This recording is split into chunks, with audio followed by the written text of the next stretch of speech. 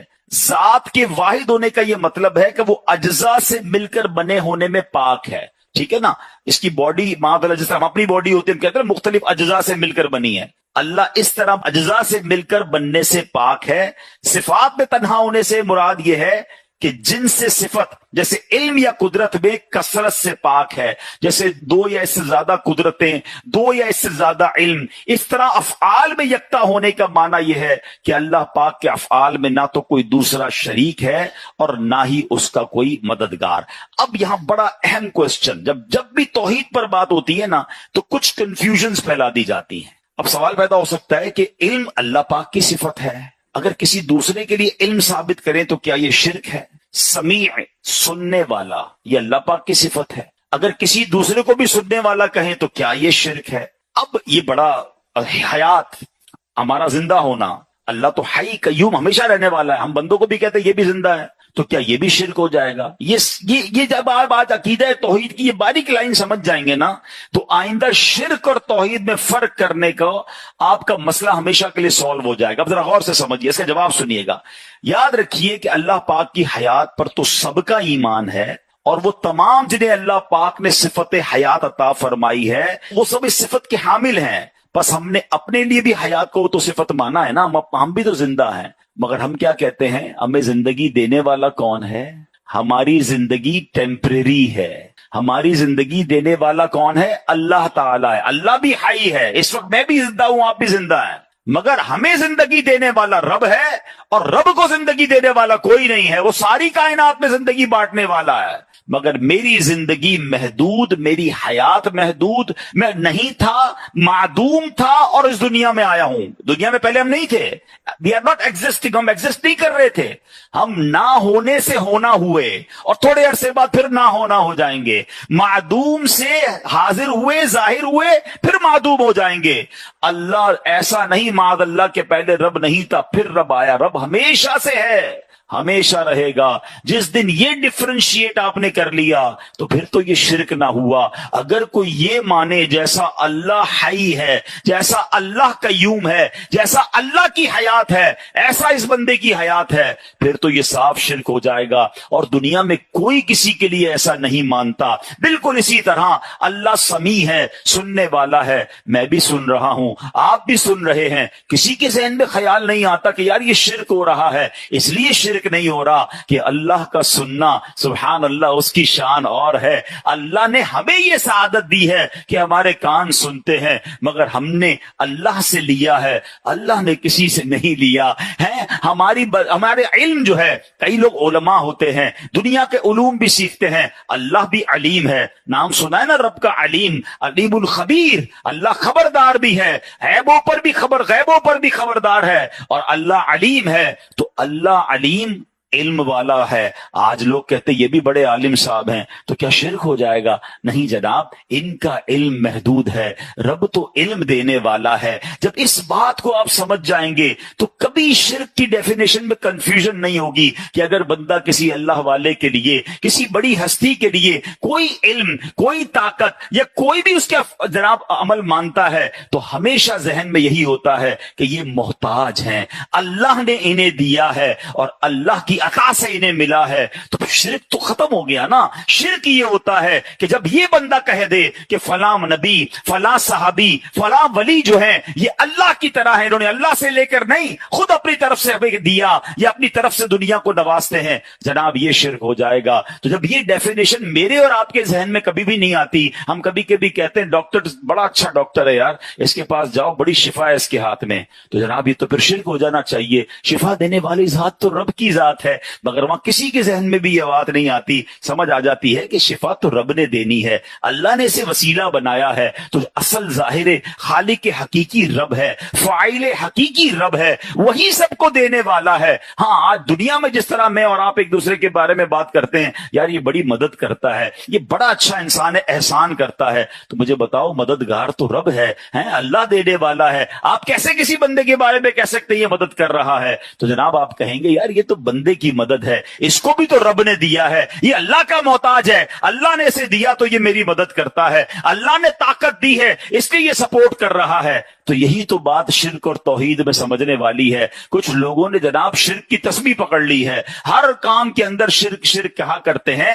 شرک یہ نہیں ہے, ذات میں کوئی کسی کو شامل کر لے یقیناً مشرک ہے, اللہ کے سوا کسی اور کو عبادت کے لائق سمجھے وہ مشرک ہے, اور اللہ کی صفات میں کسی کو شامل کر لے کہ جیسا رب ہے, خالق ہے, جیسا مالک ہے, جیسا اس کا سب کچھ ہے, ایسا ہی کسی کو مانے گا تو یقیناً وہ مشرک ہو جائے گا. مگر الحمدللہ مسلمانوں کا یہ عقیدہ نہیں ہوا کرتا. اللہ والوں کے لیے بھی جب بھی وہ ان کی طرف کسی ان کے کمال کی طرف یا ان کے کسی اعلیٰ وصف کی طرف توجہ کرتے ہیں تو ذہن میں یہی ہوتا ہے یہ اللہ کے نیک بندے ہیں, عبادت کر کے بڑا مرتبہ پا لیا ہے, اللہ نے انہیں اپنے کمال سے, اللہ نے اپنی قدرت سے انہیں کچھ عطائیں فرمائی ہیں, تو یہ جناب ہم لوگوں سے آگے ہیں, مگر رب کے یہ بھی محتاج ہیں. اللہ کی عطا کے بغیر کوئی کسی کی کوئی مدد نہیں کر سکتا. تو امید ہے کہ یہ بات ہمیں کلیئر ہو جائے گی. اب ہم آتے ہیں کہ اللہ موجود ہے. آج کے دور میں اس ٹاپک کو بہت ڈسکس کرنا ضروری ہے. بدقسمتی ہے کہ مسلمان کہلانے والوں کے ذہنوں میں بھی اب وسوسے کریٹ کیے جا رہے ہیں. تو کچھ بڑی خوبصورت باتیں انشاءاللہ ہم سنیں گے جو انشاءاللہ مزید عقیدہ توحید پر ہماری رہنمائی بھی کریں گی. بیسک آف ایمان کی بات ہو رہی ہے, اور انفارچونیٹلی آج کل نوجوانوں میں ایسی ایسی محفلوں میں بیٹھ رہے ہیں کہ وہاں اللہ کے ایگزسٹنس پر کلام ہو رہا ہے کہ یار یہ کائنات ایسے ہی بن گئی ہے, بگ بینگ تھیوری ہے, اور عجیب عجیب سائنسی تھیوریاں پیش کرتے ہیں. سوشل میڈیا کا زمانہ ہے, لوگ ویڈیو دیکھ کے کنفیوز ہو جاتے ہیں. تو پہلے سب سے مضبوط میرا اور آپ کا یہ عقیدہ ہونا چاہیے. اب آئیے سبحان اللہ, اب خدائے بزرگوں برتر کے ہونے کی دلیل کیا ہے؟ اب کچھ دلیلیں سنیے گا. یاد رکھیے کہ اللہ عز و جل کا موجود ہونا آفتاب سے زیادہ روشن ہے. اس کی ذات کا یقین ہر شخص کی فطرت میں داخل ہے, خصوصاً مصیبتوں, بیماریوں, آفتوں میں. یہ انسان کی فطرت ہے کہ جب بڑی مصیبت میں آتا ہے نا, بڑے سے بڑا منکر بھی جو ہے نا وہ پھر اللہ کی طرف رجوع کر لیتا ہے کہ یار اب پھنس گیا ہوں, اب دعا کروں. اب کسی کو کہتا ہے اللہ سے دعا کر دو, اب اسے یاد آتا ہے کہ کوئی ہے خالق, کوئی ہے مالک جس کی طرف میں نے رجوع کرنا ہے. جب پریشان ہوتا ہے تو اسے رب کی یاد آتی ہے. اور تھوڑی سی عقل والا انسان بھی اگر صرف اس دنیا پر نظر کر لینا تو یقین کر لیتا ہے کہ بے شک یہ آسمان و زمین, یہ ستارے, یہ سیارے, انسان و حیوان, تمام مخلوق کسی نہ کسی کے پیدا کرنے سے پیدا ہوئی ہے. ارے آخر کوئی تو ہے جو انہیں پیدا کر رہا ہے, جس طرح چاہتا ہے اس میں تصرف کرتا ہے. کیونکہ جب ہم کسی تخت یا کرسی کو دیکھتے ہیں, مثال کے طور پر یہ میری ڈیسک ہے, آپ کسی بھی کرسی کو دیکھیں, دیکھتے ہی خیال کیا آتا ہے کہ اس کو کسی نے بنایا ہوگا, یہ خود بخود بن نہیں سکتی ہے. تو ذرا بتاؤ نا, اتنی بڑی دنیا, اتنا بڑا سسٹم جو بہت خوبصورت انداز میں چل رہا ہے, کیا کسی نے نہیں بنایا ہوگا؟ عرب کے ایک بدو نے بڑی پیاری مثال کے ذریعے بات سمجھائی. وہ کہتا ہے کہ اونٹ کی مینگنی دیکھ کر, اونٹ کی اگر کوئی راستے میں آپ کو مینگنیاں نظر آئیں تو سمجھ آ جاتا ہے کہ یہاں سے کوئی اونٹ گزر کر گیا ہے. قدموں کے نشان کو دیکھ کر سمجھ آ جاتا ہے کہ کوئی قدم سے چل کر یہاں سے گیا ہے. تو اللہ اکبر, وہ کہتے ہیں پھر ان برجوں والے آسمان, کشادہ راستے والی زمین کو دیکھ کر کیا اس کے بنانے والے کا خیال نہیں آتا کہ کوئی تو ہے جو نظام ہستی چلا رہا ہے, میرا خدا ہے. ارے اتنی بڑی کائنات, آج اس مسجد کا انتظام جب تک ہماری کمیٹی نہ بنے, جب تک اس کو کوئی لائٹ آن نہ کرے, جب تک جناب اے سی ٹائم پہ آن نہ ہو, جب تک صفائی نہ ہو, ایک روم والی مسجد, ایک چھوٹا سا ہال ہم سے مینج نہیں ہوتا. اتنی بڑی کائنات ہے جس کا نظام چل رہا ہے, وقت پہ صبح ہو رہی ہے, وقت پہ شام ہو رہی ہے. ارے سبحان اللہ, کوئی ایک منٹ تو کبھی ایسا ہو جائے کہ جناب آج افطار تو ہو گیا, سورج غروب نہیں ہوا. جس وقت لکھا اس وقت سورج غروب ہو رہا ہے, اس وقت سورج طلوع ہو رہا ہے. ارے کائنات کتنے نظم و ضبط کے ساتھ چل رہی ہے تو کوئی تو ہے جو نظام ہستی چلا رہا ہے، وہ میرا خدا ہے۔ ابھی آگے سنتے چلے جائیے۔ اب جناب لوگ کہتے ٹھیک ہے ایک نہیں معاذ اللہ، کچھ لوگ ایک سے زائد خدا کے جو ہے وہ قائل ہیں کہ جناب اللہ بھی ہے اور کچھ اور بھی خدا ہیں، معاذ اللہ۔ اب ذرا یاد رکھیے، ایک شہر میں دو بادشاہ نہیں ہو سکتے، ایک گاڑی کے دو ڈرائیور نہیں ہو سکتے، ایک ٹیم کے دو کپتان نہیں ہو سکتے، کیونکہ جب بھی آپ دو لوگوں کو اتھارٹی دیں گے تو آپس میں کلیش ہوگا، اور جب کلیش ہوگا تو سسٹم ڈسٹرب ہونا شروع ہو جائے گا۔ سبحان اللہ۔ اب ایسی بات کو میں نہیں کہہ رہا، اللہ نے قرآن میں بیان کیا، لو کان فیہما آلہۃ الا اللہ لفسدتا، فرمایا اگر آسمان و زمین میں اللہ کے سوا اور خدا ہوتے تو ضرور تباہ ہوتے، یعنی پھر لڑائی جھگڑا اور تباہی اور بربادی اس کائنات کی ہو جاتی۔ یہ ایک سسٹم کے تحت پوری کائنات کا چلنا پکار پکار کر بتا رہا ہے کہ ایک ہی خالق ہے، ایک ہی مالک ہے، اور وہی رب العالمین ہے۔ اب آگے چلیے، قرآن مجید کی ایک بہت خوبصورت آیت ہے، شہید اللہ انہ لا الہ الا ہو والملائکۃ واولو العلم قائما بالقسط۔ ترجمہ، اللہ نے گواہی دی کہ اس کے سوا کوئی معبود نہیں، اور فرشتوں نے اور عالموں نے انصاف سے قائم ہو کر۔ اب اس آیت کا شان نزول سنیے گا۔ ایک وقت ایسا تھا کہ ملک شام کے علماء سے دو افراد نبی پاک کی خدمت میں حاضر ہوئے۔ جب انہوں نے مدینہ طیبہ کو دیکھا تو ایک دوسرے سے کہا کہ نبی آخر الزمان صلی اللہ تعالی علیہ وسلم کے شہر کے بارے میں جو ہم نے اپنی کتابوں میں پڑھا تھا نا، یہ شہر تو ویسا ہی ہے،